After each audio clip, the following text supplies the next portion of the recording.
vote, warrantless spying, fusion centers, and corporate welfare. Ladies and gentlemen, Mr. Tony DeMott. Thank you, Bobby. It's a pleasure to be here today. Excuse my appearance. I'm a bit disheveled. I just got back from organizing a door knocking campaign to stop our legislature from increasing taxes in their road funding bill. You had just mentioned the proposal that we defeated at the, well, I should say that Michigan Grassroots defeated at the ballot box it was actually by an 80-20 margin, and the greatest margin in any proposal in Michigan history since our Constitution was signed. And so at that point, it goes right back to the legislature.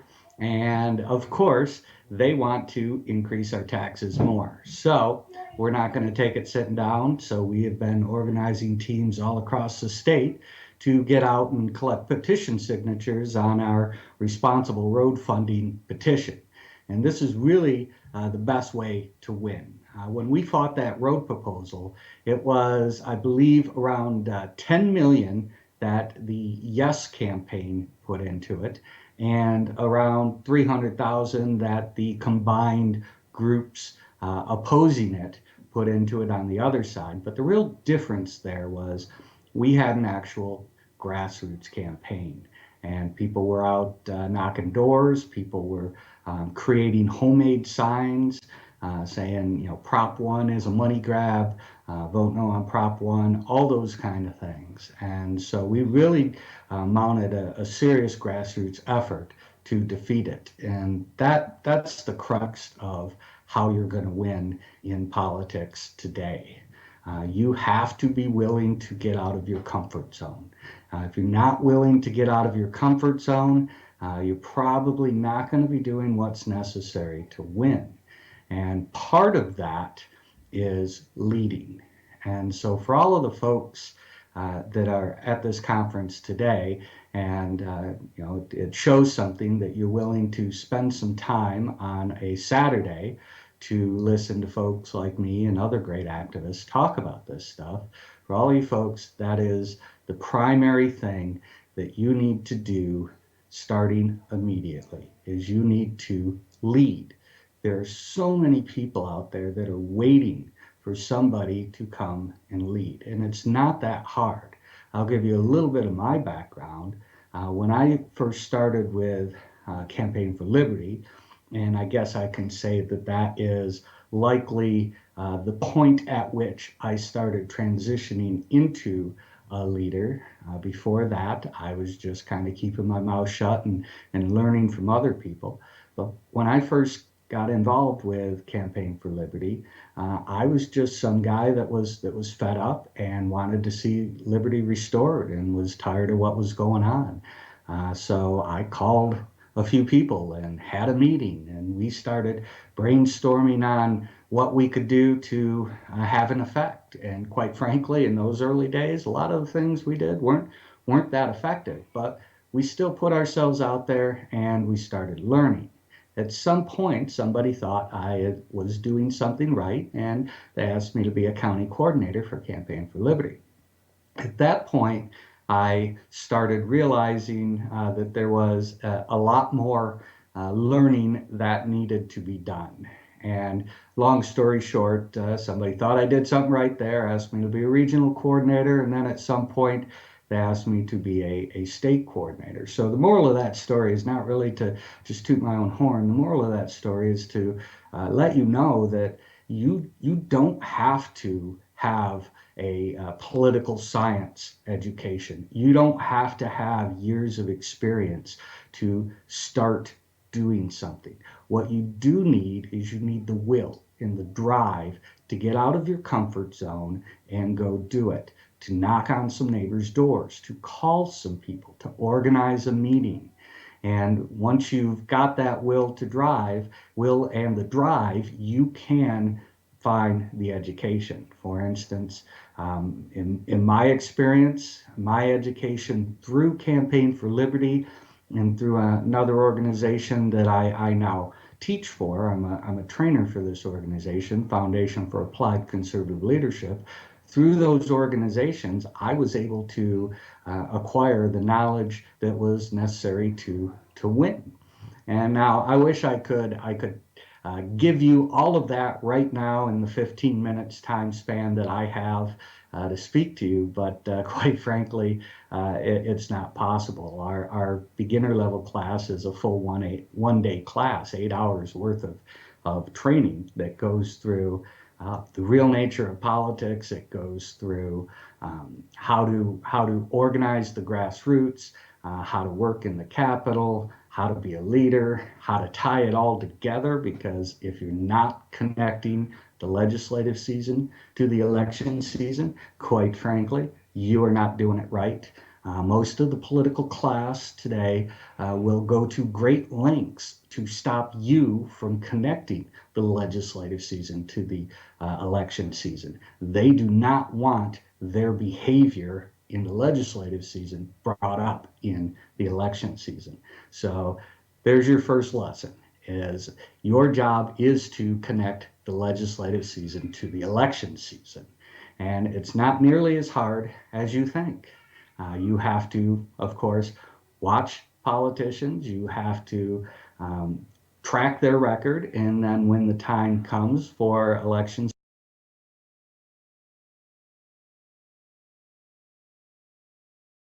whenever a politician or the political class tells you how things work or tells you what you need to do, you need to ask yourself, how does it benefit them if I believe them? And almost always the answer to that question is that you lay off, you stop increasing the pressure. And so, whenever politicians tell you that politics is the art of compromise, or that politics works this way, or this isn't how it works in the Capitol, you need to ask yourself, how does it benefit them if I believe them? Like I said, almost always the answer is you lay off, you quit, you stop bringing the pressure. And that benefits the politicians. The other thing that I would like to leave you with is whenever politicians or the political class react to you, meaning they tell you that you're only hurting your own cause, or that's not how we do it here, or nobody up here is going to work with you. And trust me, I've had all of these and more said to me. What you need to do is you need to immediately double down. When they start calling you names, when they start ridiculing you, when they start attacking you, you need to always double down. Immediately go back at them, find more people, send more emails, more phone calls, double down every time. And if you follow those three pieces of advice, just those three pieces of advice right there, you will be very, very successful. And over time, you'll start to recognize the excuses that politicians give. Often they will first try to explain themselves to you, and when they try to explain their bad votes away, what you should do is you should double down. You should go out and get more people to make calls, send more emails, and identify more angry, like-minded people. When they call you names, you should double down, get more people, generate more calls, generate more emails, identify more like minded individuals. And if you do these simple steps, you will be successful. There are, of course, there are a lot of nuances to politics, but if you stick to those simple rules, you will be successful. So I think at this point, it's probably about time for questions, I believe. Yes, hey, thank you, Tony. I want to let everybody know we apologize for the little technical difficulties that we had there. I believe we have them solved now. We had a little system crash. Unfortunately, the internet is not controlled by us today, and maybe one day in the future we'll do that. But we appreciate you coming on to ACCON 2, Tony, and got some questions for you, please. First, Okay. you talk a lot about confrontational politics and the certain mindset you need to have in order to win at them. How does someone know if they are or are not using confrontational politics? Well, that's a good question, and I think first we need to define confrontational politics. I believe in nonviolent resistance. So when I say confrontational politics, I am not telling you to go out and throw a brick through the picture window of your local politician.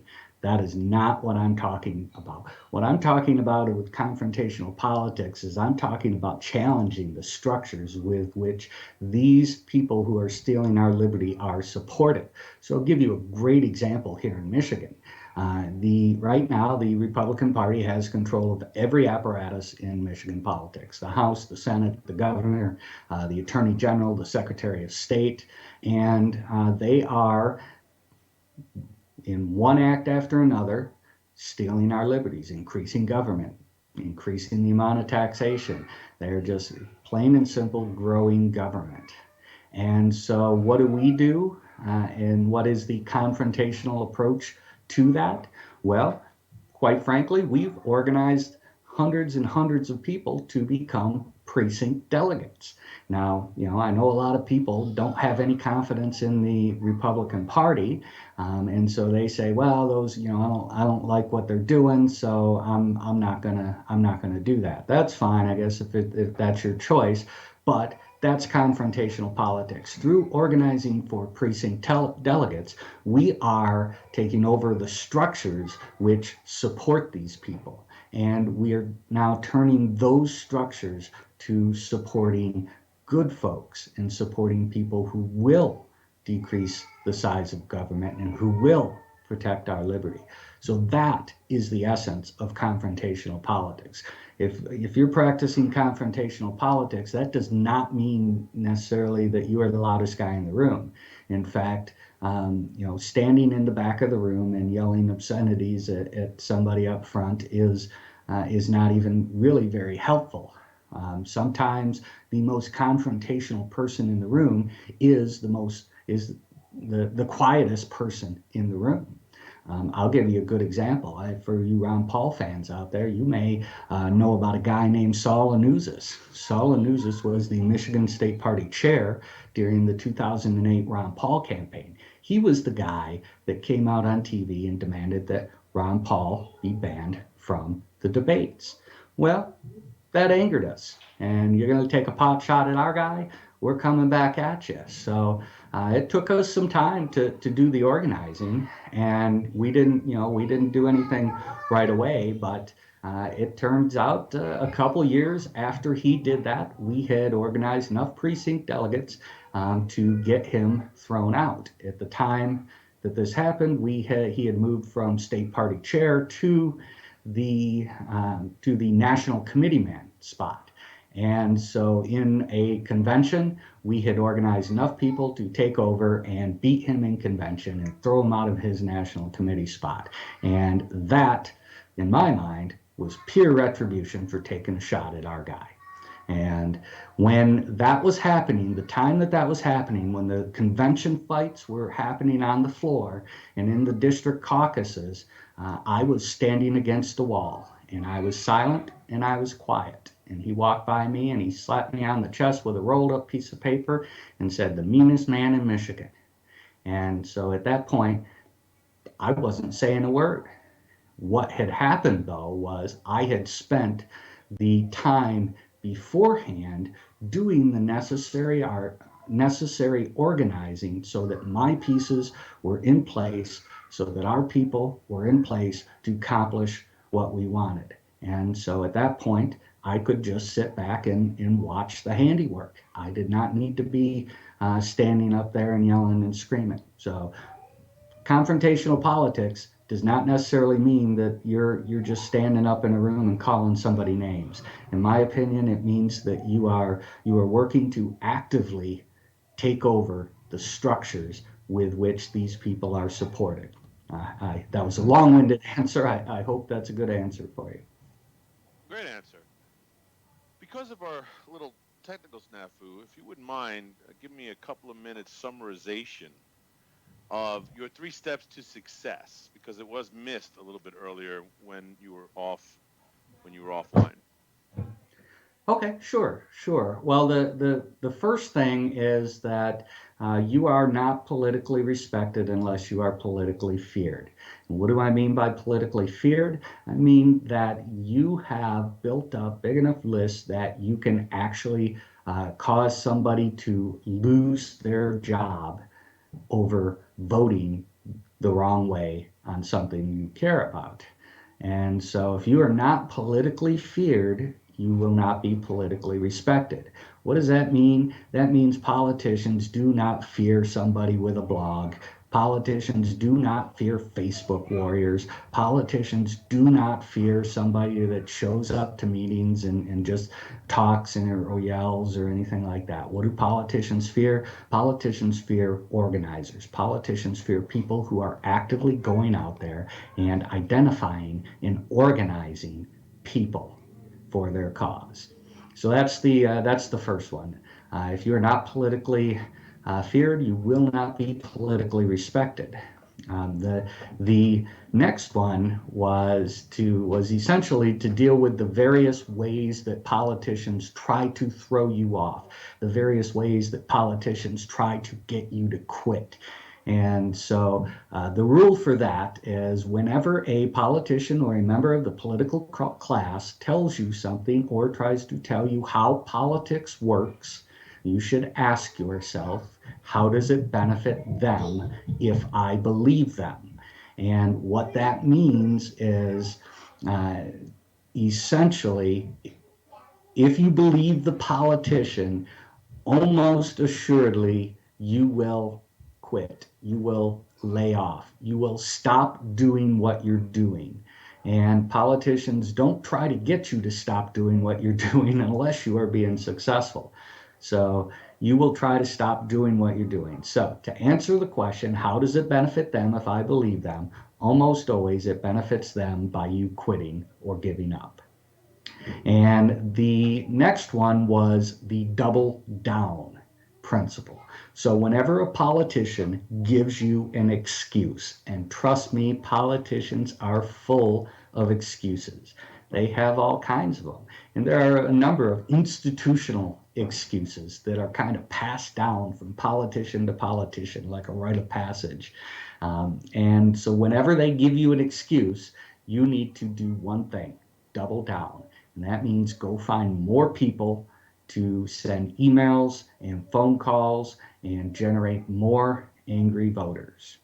And so every time politician tells you, well, that's not how it works here in Lansing, or I'm gonna get the attorney general to investigate you, or nobody here is gonna work with you anymore, or you're hurting your own cause, or there's just a ton of those excuses. Anytime you hear one of those, you should immediately double down. You should generate more and more pressure. And the reaction from the politician will be they'll start calling you names, they'll start threatening you, they'll do all kind of these predictable things. And every time they move to the next step, you should just simply double down again. So those are the three things that I think would help your average activist and your average organizer the most. Thank you so much, Tony. We appreciate you coming on to ACCON 2. Fantastic presentation.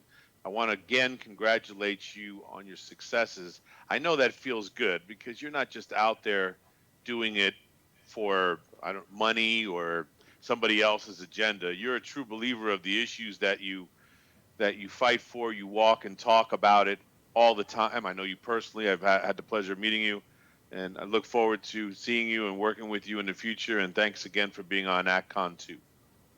Well, thank you, and I'm going to head right back out and knock some more doors. So thank you.